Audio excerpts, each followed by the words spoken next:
You always make the yard look this good, or am I just lucky today? That was the moment it began.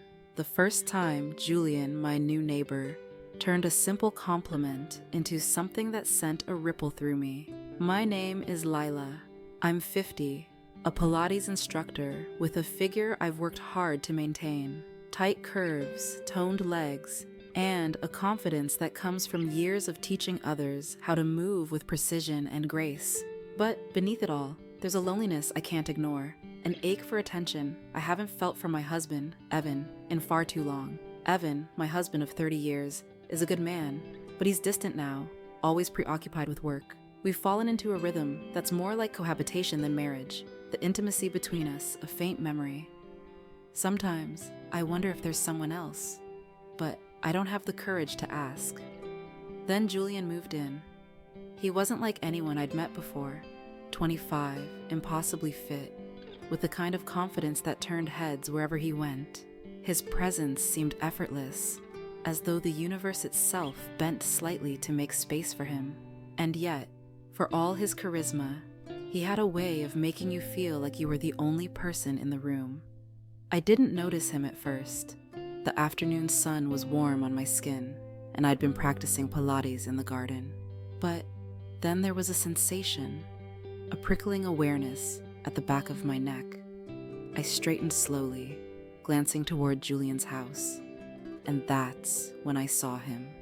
His silhouette was unmistakable, framed in the window of his upstairs bedroom. He was leaning, just enough, to suggest he hadn't stumbled there accidentally. He was watching. I held the pose a moment longer, my back arched, arms outstretched, and his gaze stayed locked on me. The moment stretched, the intensity of it making my stomach flutter in a way I hadn't felt in years. I didn't move right away, unsure of what to do. Should I call out, wave, or should I pretend I hadn't noticed? The slight twitch of the curtain answered for me. He wasn't hiding the fact that he was looking. I tried to focus back on my movements, the steady rhythm of Pilates poses that had always calmed me, but knowing he was there, watching, made my hands shake and my legs tremble. For the first time in years, I felt fully seen. The next time I saw him was later that same afternoon. I'd traded my Pilates mat for gardening gloves, kneeling among the flower beds when I heard his voice for the first time. "Hey, neighbor," he called, his grin tugging at his lips as he leaned against the fence. His white tank top clung to his chest, his dark hair just slightly mussed, as though he hadn't bothered to fix it after rolling out of bed. I looked up, startled, brushing a strand of hair from my face. "Oh, hi. You always make Pilates look this good, or am I just lucky today?" I laughed softly, my pulse still racing from the stretch I'd just held, and now from the intensity in his eyes. Just trying to stay flexible. "You're doing more than that," he said, his gaze traveling over me before meeting mine again. His voice dipped lower, slower. "It's captivating." My cheeks flushed, the weight of his gaze sending a ripple through me. I opened my mouth to respond, but the words caught in my throat. It had been so long since anyone had looked at me like that, let alone spoken to me that way. His grin widened, as though he knew exactly what he was doing, his confidence only making me more flustered. "Keep doing Pilates out here," he said, his voice dropping to a low rumble that sent shivers down my spine. From my bedroom window, I've got the best view in the neighborhood. He leaned against the fence, his grin mischievous, his dark eyes never leaving mine. And now that I know the schedule, I'll make sure not to miss it. It's easily the best part of my day. His words hung in the air, heavy with implication, and I could feel my heart pounding in my chest. I fumbled for a response, but all I could do was offer a weak laugh and glance down, the heat in my cheeks intensifying. The idea that he'd been watching me, noticing me, was both thrilling and terrifying. That night, I lay in bed replaying the exchange in my mind. The way he'd looked at me, the playful yet deliberate way he'd spoken, it left me restless, alive in a way I hadn't felt in so long, and I couldn't shake the way my heart had raced when I saw him watching. The next morning, as I waved Evan off to work, my heart beat with an unfamiliar, reckless anticipation. The loneliness that usually settled over the house after he left was replaced by something else, a spark, a wild hope. My mind kept drifting to Julian, his gaze from yesterday, the heat in his voice when he said I was inspiring. As soon as Evan's car disappeared down the street, with my heart pounding, I stepped into the garden, laying my Pilates mat in the same spot beneath the shade of the old oak tree. The sunlight filtering through the leaves dappled the grass, warm on my skin as I started to stretch, trying to shake off the absurd excitement bubbling inside me. As I bent into a deep stretch, my hand reaching toward my toes, a sharp twinge shot through my lower back. "Oh," I gasped, the pain startling and immediate. I straightened quickly, clutching at my back, but the sudden movement only made it worse. A wave of panic surged through me. What if I'd really hurt myself? I groaned, lowering myself to my knees on the mat, pressing a hand to my side to ease the pain. "Lila, are you okay?" His voice came from nowhere, warm and tinged with concern. I turned sharply, wincing at the movement, to see Julian standing at the edge of the garden. He must have heard me from his yard, or maybe he'd already been watching. His dark eyes were fixed on me, his brows furrowed with worry. I think I pulled something," I admitted, my voice breathless, with a mix of pain and embarrassment. In an instant, he was there, vaulting over the low fence like it was nothing. He closed the distance between us in a few quick strides, crouching beside me with a hand on my shoulder. "Let me help," he said softly, his voice steady and calming. "What happened?" "I was stretching, and I think I overdid it," I murmured, unable to meet his gaze. The warmth of his hand on my shoulder sent a shiver through me, even as the ache in my back flared again. Julian's touch was gentle but firm as he helped me sit upright. His hands brushed against mine, warm and steady, and I couldn't ignore the way his presence seemed to fill the space around us. "Here," he said, his tone low. "Let me see if I can loosen it up. I've done this 100 times with clients." I hesitated, but his gaze was so sincere, so unwavering, that I found myself nodding. "Okay," I whispered. He moved behind me, his hands resting lightly on my shoulders. His touch was careful, almost hesitant, as if he didn't want to overstep. "Just tell me if it hurts too much," he said, his breath warm against my ear. I swallowed hard, nodding again, his fingers pressed into my shoulders, firm but soothing, tracing the tension in my muscles. The pain began to ease almost immediately, replaced by a different kind of sensation, one that left my breath uneven. "You've got a lot of tension here," Julian murmured, his voice dipping lower. His fingers moved with deliberate precision, each stroke igniting a spark that raced down my spine. It's probably all the gardening," I said, trying to sound casual, but my voice betrayed me, trembling with something I couldn't quite name. "Or maybe," he said softly, his fingers brushing the nape of my neck, "you just need someone to take care of you for a change." The words hung in the air between us, heavy with meaning.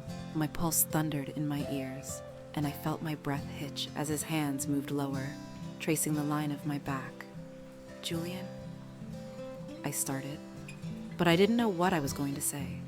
"Stop? Don't stop?" "You're so tense," he murmured, his lips dangerously close to my ear now. "You never let yourself relax, do you?" I shook my head, unable to find my voice.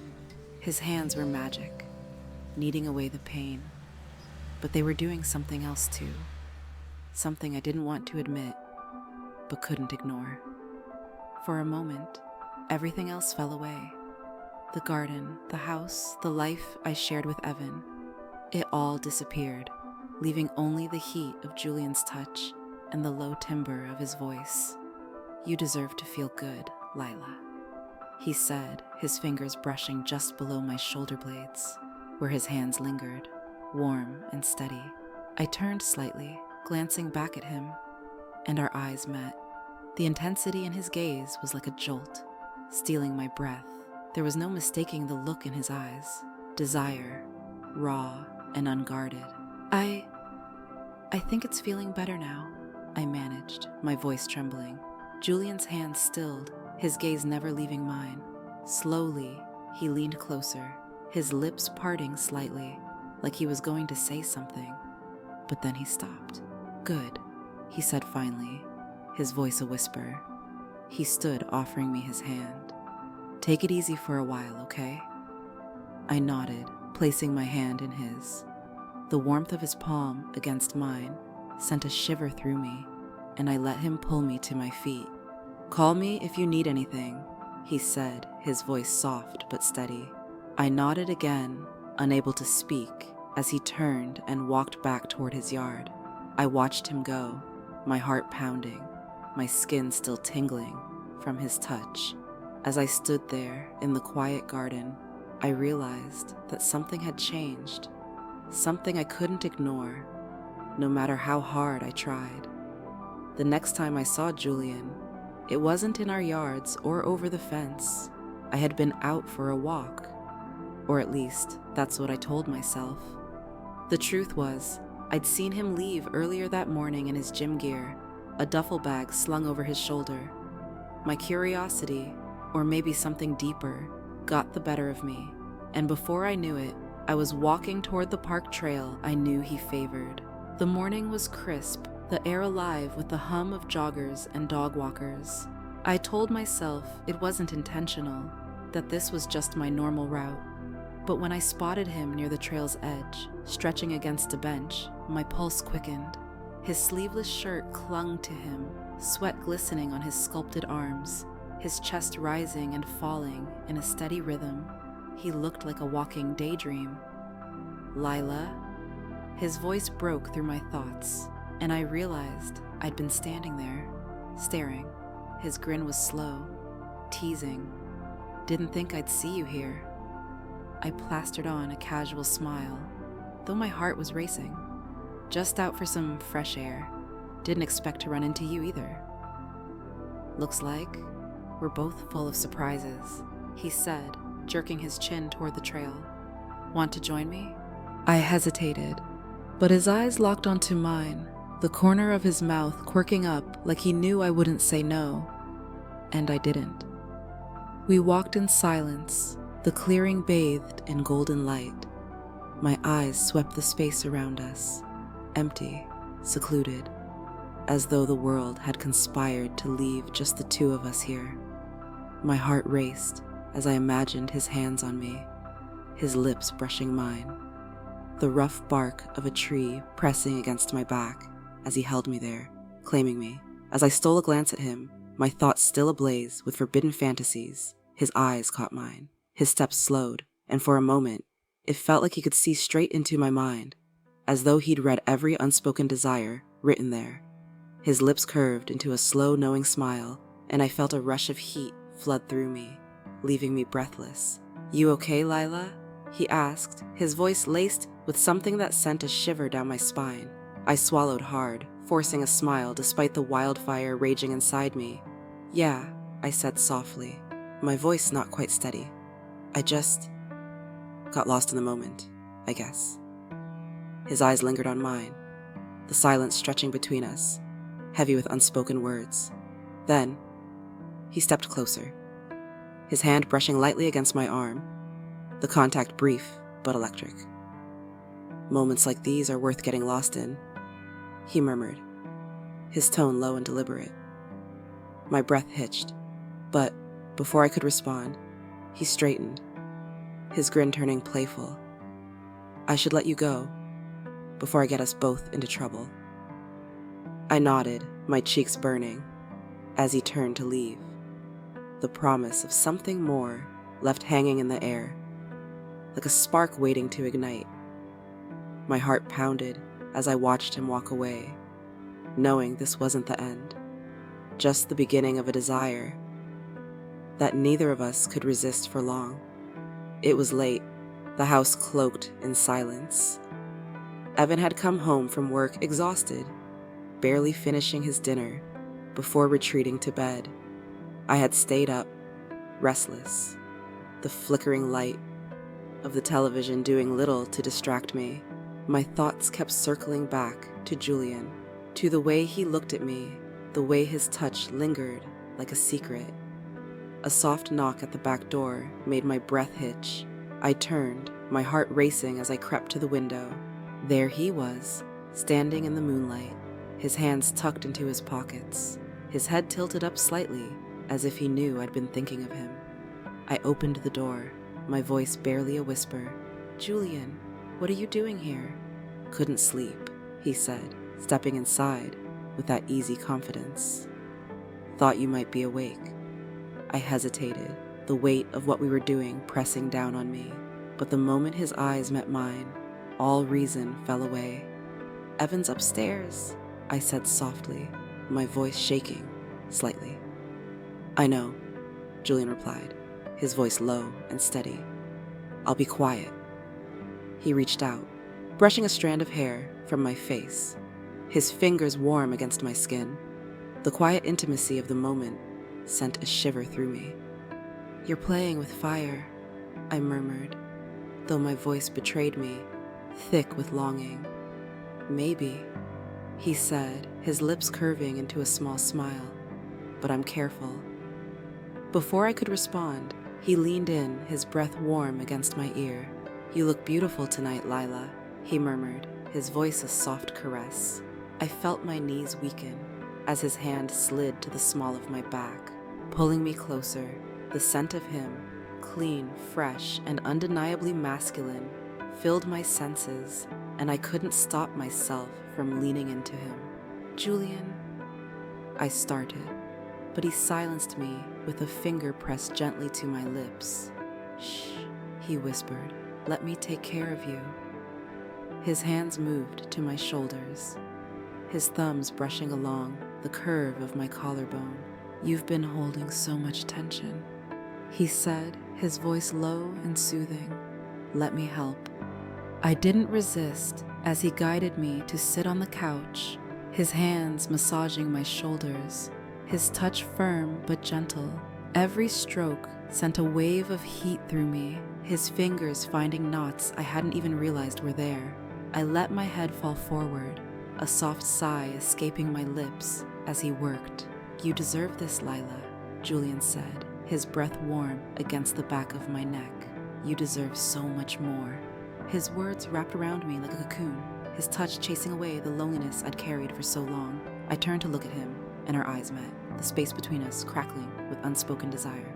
"Julian," I started, but he leaned in, his forehead resting against mine. "Tell me to leave, and I will," he whispered, his voice a plea, but I couldn't. I didn't want to. Instead, I reached up, my fingers grazing his jawline, and in that moment, everything else fell away. The house, the risks, the world outside. There was only Julian, and the fire that burned between us. His lips found mine, and the world seemed to collapse into that single moment. His kiss was both gentle and demanding, like he'd been holding back for far too long. My breath hitched as his hands moved from my shoulders to cup my face, his fingers threading into my hair. The warmth of him, the intensity of his touch, sent shivers down my spine, igniting something inside me that had been dormant for years.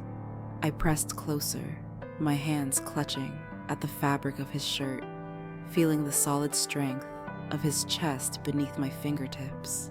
His lips parted against mine, his breath hot and ragged as he deepened the kiss, tilting my head to take me in fully.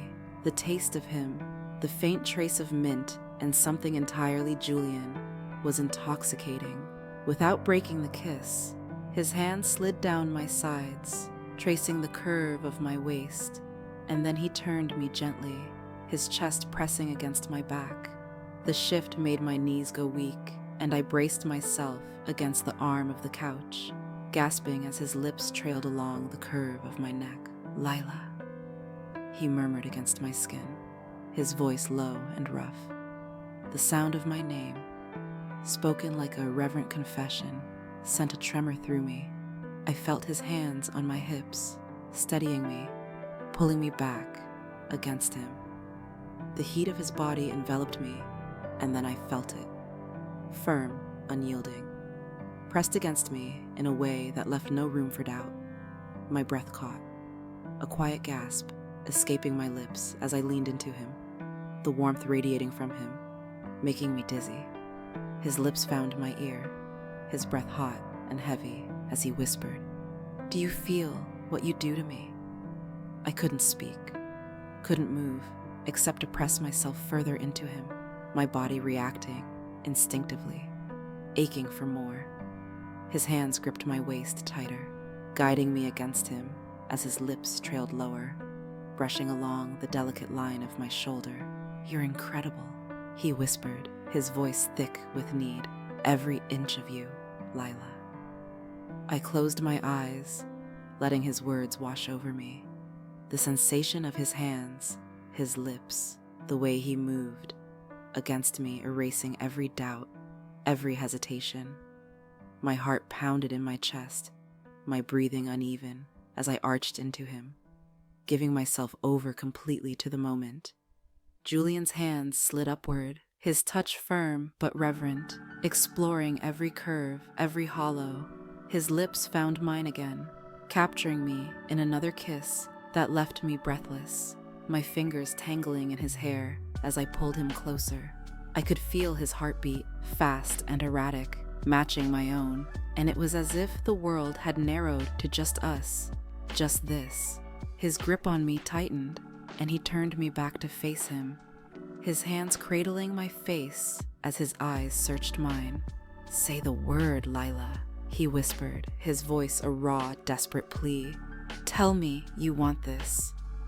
I met his gaze, my own trembling fingers brushing against his jawline, tracing the strong line of it as I nodded, unable to find the words. "I do," I finally managed, my voice barely a whisper. "I want this. I want you." His eyes darkened, and the intensity of his kiss returned, pulling me deeper, erasing everything else until there was only us, only this moment. I melted into him, the fire between us consuming everything in its path, leaving no room for doubt or hesitation. It was raw, undeniable, and utterly consuming. Julian's hands moved down my back, his touch igniting every nerve ending, and his lips were a fiery trail along my neck. My fingers tangled in his hair, pulling him closer, as if I could fuse myself to him completely. I gasped his name, his breath hot against my collarbone, as his hands gripped my hips, grounding me in the storm of sensation. And then we heard it, a faint sound upstairs. Footsteps. My heart froze. Julian stiffened against me, his grip tightening momentarily as we both stopped, the room falling into a heavy silence. The creak of the bedroom door opening was unmistakable, and my pulse began to race, not from desire this time, but from sheer panic. "Lila?" Evan's voice called, groggy and distant, but it sent a jolt through me like a lightning strike. Julian's eyes locked on mine, wide with urgency, his chest heaving as he whispered, "I should go." I nodded quickly, my heart pounding, so loudly I was sure Evan could hear it. Julian brushed, a thumb against my cheek, his touch lingering for a heartbeat longer than it should have. "I'll see you," he whispered, his voice low and steady, though his eyes burned with a mix of frustration and longing. I didn't dare say a word, only watched as he moved, with quiet precision, slipping out the back door like a shadow. The cool night air rushed in briefly, but then he was gone, and the door clicked softly shut behind him. I pressed my hand to my chest, trying to steady my breathing, as Evan's footsteps grew louder, descending the stairs. Grabbing the nearest throw blanket, I threw it over my lap, trying to look composed as he appeared in the doorway, rubbing his eyes. "Lila, what are you doing up so late?" he asked, his voice still heavy with sleep. "Oh," I said quickly, forcing a smile. "Just couldn't sleep. Thought I'd come down for some tea." He yawned, nodding, and glanced around the room briefly before heading toward the kitchen. I let out a shaky breath, the adrenaline still coursing through me as I listened to him fumble with the kettle. As the quiet returned to the house, I felt the absence of Julian acutely, the heat of his touch still lingering on my skin. My heart ached with a mix of guilt and desire, and I couldn't help but glance at the back door, hoping, praying, that this wouldn't be the last time.